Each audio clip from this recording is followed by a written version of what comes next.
So today we're going to do a little bit of fact versus myth, okay? A lot of people come in with questions, a lot of people come in saying things, and so I just want to address a couple of those.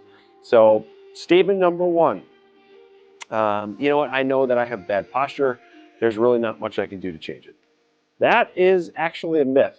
While it is true that you can have some congenital defects, certain things that can affect your posture, a majority of people out there can improve their posture. Many people think that it's just as easy as come on in, let's adjust you, let's move on. It's a lot more than that. So changing your posture, while it can be done, does actually take a bit of work. So if you look behind me, you can start to see a lot of the therapies, the tractions, that type of stuff that we have in this office.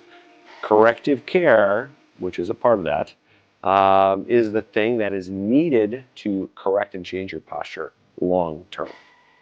Okay.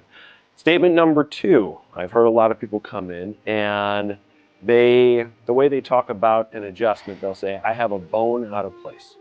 And so in my head, and maybe many people's heads, they feel like with an adjustment, they have bones that kind of shift or they sit inappropriately.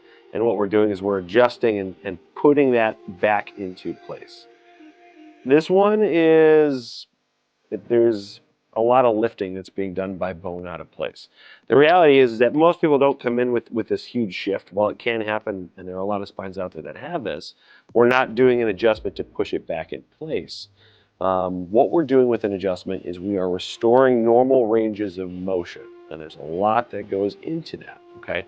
So when, let's say, if you wake up and you say, I slept wrong, something just doesn't feel right, it feels stiff, that is sort of the true restriction in range of motion. We sit, we're not moving, those muscles, the surrounding tissue sort of lock that bone into place. And so as you get up and you try to move, while those bones in and of itself aren't sitting in a weird position, there's a segment or two that doesn't have normal range of motion. So the segments above and below are moving normally, but you get that stiffness or that feeling or that sensation that something is not quite right. So with an adjustment, what we're doing is basically restoring that normal range of motion so that things not only feel better, you actually function better because of it. And when you do it regularly and often, you can actually realize that you start to live better. So those are your fact versus myth. If you have any more questions, please feel free to ask. I'd love to answer those. See you next time.